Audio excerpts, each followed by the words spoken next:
¿Es posible que hayamos adorado durante 2000 años a una versión incompleta de Jesús? Hoy, la sociedad señala el amor homosexual como algo ajeno o incorrecto. Sin embargo, olvidamos que Jesús también fue un paria, juzgado y perseguido por las autoridades de su tiempo. Esto nos obliga a enfrentar una pregunta que sacude los cimientos de la fe. ¿Y si Jesús fue homosexual? Él no tuvo esposa, no tuvo hijos y pasó sus noches más profundas en una intimidad exclusiva con varones. Hoy vamos a analizar las pruebas ocultas de un hombre que decidió amar fuera de todas las normas establecidas. Durante siglos, la figura de Jesús de Nazaret ha sido esculpida por instituciones que necesitaban un modelo de castidad absoluta para sostener sus propias estructuras de poder. Se nos ha enseñado a ver a un Cristo que no siente, que no desea y que carece de orientación afectiva, como si la divinidad fuera incompatible con la complejidad de la sexualidad humana. Pero si aceptamos la premisa fundamental del cristianismo, la encarnación, debemos aceptar que Jesús fue plenamente hombre, y ser plenamente hombre implica, necesariamente, tener una identidad emocional y sexual. La historia oficial ha preferido el vacío antes que la diversidad, pero la honestidad histórica nos exige mirar más allá. En la Judea del siglo I, la soltería no era una elección simple, era vista con sospecha, casi como una afrenta a la bendición de la vida.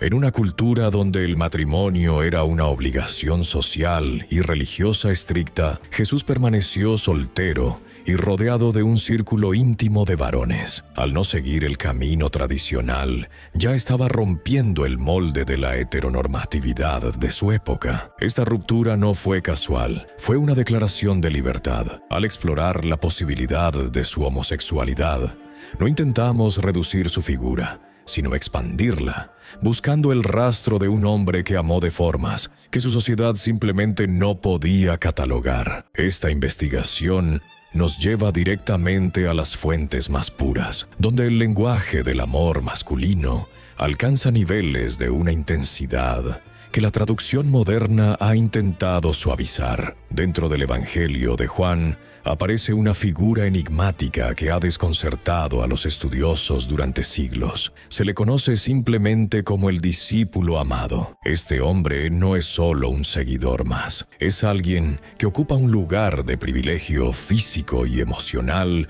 que ningún otro apóstol reclama. En la última cena, las Escrituras describen a este joven reclinado en el regazo de Jesús, en una postura de intimidad que, en el contexto cultural de la época, sugería un vínculo mucho más profundo que la simple camaradería. Para entender esto, debemos mirar el idioma original. La palabra griega utilizada para describir este amor no siempre es ágape, el amor desinteresado y puramente espiritual. A veces, el texto se entrelaza con matices de filia y una cercanía que evoca la tradición de los vínculos platónicos entre hombres. El teólogo Theodore Jennings sugiere que la relación entre Jesús y este discípulo es la evidencia más clara de una orientación homosexual en el Maestro. Si Jesús amaba a este hombre de una manera preferencial, ¿por qué nos cuesta tanto imaginar que ese amor incluía la totalidad de su ser? Negar esta posibilidad es, en última instancia, negar la capacidad de Jesús para validar todas las formas de existencia humana. Pero este rastro del amor no termina en la cena. Al observar la relación con Lázaro, vemos a un hombre que no teme mostrar una vulnerabilidad extrema ante sus vínculos masculinos. Cuando Lázaro muere, Jesús llora con una angustia tal que los presentes exclaman: «Mirad cómo le amaba». Esta sensibilidad no lo hace menos sagrado, lo hace más real. El secreto que nadie se atrevió a preguntar es si ese amor era, de hecho, la base de su mensaje de inclusión universal. Jesús fue un revolucionario de los afectos. Estaba desplazando el centro de la vida del matrimonio reproductivo hacia una comunión espiritual y afectiva entre iguales que la historia ha preferido mantener en la sombra. Jesús no solo amó de forma distinta, fue un revolucionario de los afectos que propuso una forma de familia totalmente nueva. En un mundo dominado por el patriarcado y la línea de sangre, su mensaje fue radical. Quien no deje a su padre y a su madre por mí, no es digno de mí. Esta invitación a abandonar la estructura familiar convencional para formar una comunidad errante de hombres y mujeres era, en esencia, una postura queer para su tiempo. Al desplazar el centro de la vida del matrimonio reproductivo hacia la comunión espiritual entre iguales, Jesús estaba validando identidades que la biología y la ley de la época rechazaban. Esta inclusión se vuelve explícita cuando Jesús habla de los eunucos. En el lenguaje de la antigüedad, este término a menudo englobaba a todos aquellos cuya sexualidad o condición física no encajaba en el matrimonio tradicional. Él habló de quienes nacieron así, de quienes fueron hechos así por los hombres y de quienes se hicieron eunucos por el reino de los cielos. Jesús no solo los aceptó, sino que les otorgó un lugar de honor.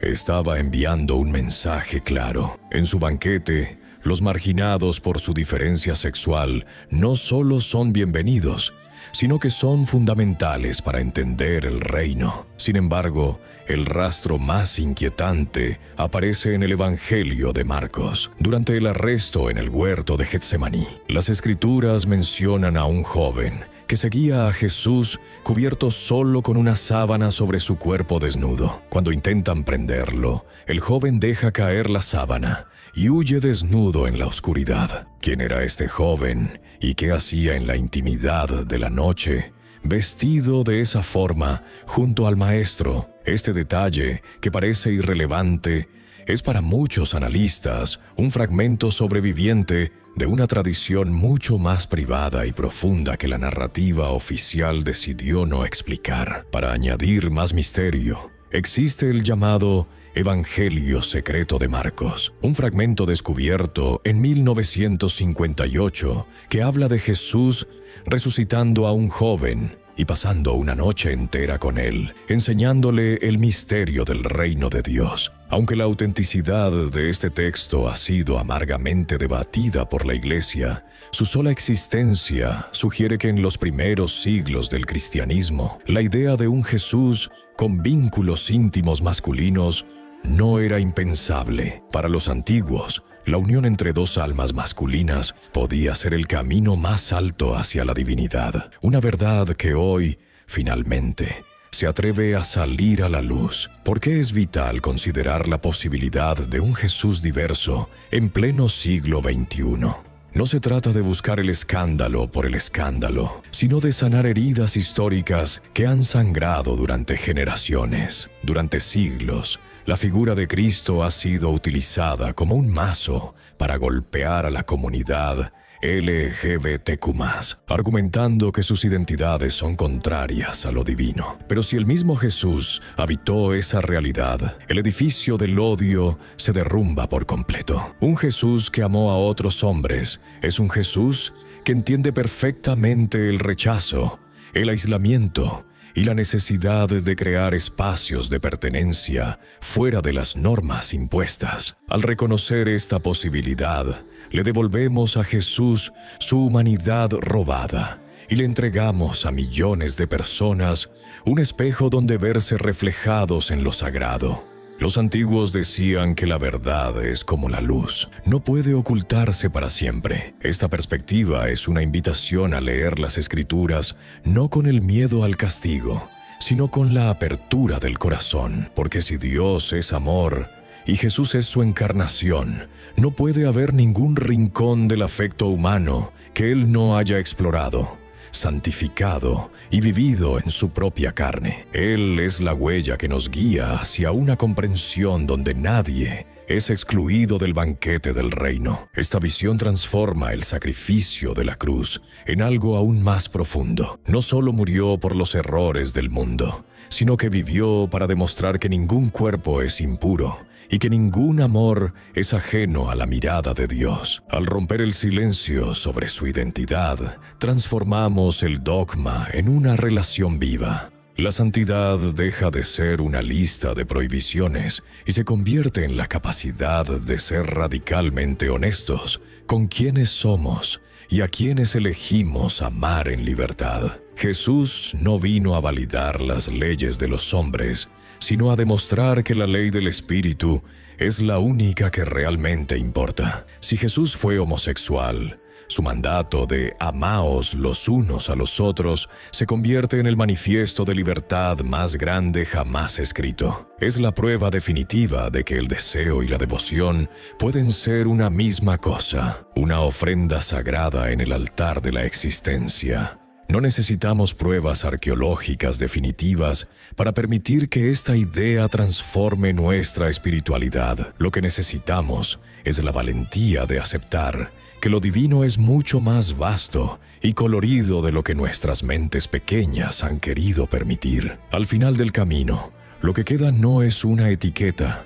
sino una presencia que nos abraza en nuestra totalidad. Esta es la puerta abierta hacia un Cristo que nos ama sin condiciones, sin importar a quién sostengamos de la mano en la oscuridad de la noche. En el reino del Espíritu, solo el amor es la medida de todas las cosas. Hoy, ese secreto que nadie se atrevió a preguntar está frente a ti, invitándote a derribar tus propios prejuicios y a descubrir que la luz de Dios brilla con más fuerza en la diversidad. Si este viaje a través de la historia y el espíritu ha resonado con tu búsqueda personal, no te vayas sin hacérmelo saber. Me encantaría conocer tu perspectiva. ¿Crees que redescubrir la humanidad de Jesús puede cambiar nuestra forma de vivir la fe hoy? Escribe en los comentarios desde dónde nos ves y tu edad, para saber hasta dónde está llegando este mensaje de inclusión. Si sientes que estas palabras pueden ser un refugio para alguien más, dale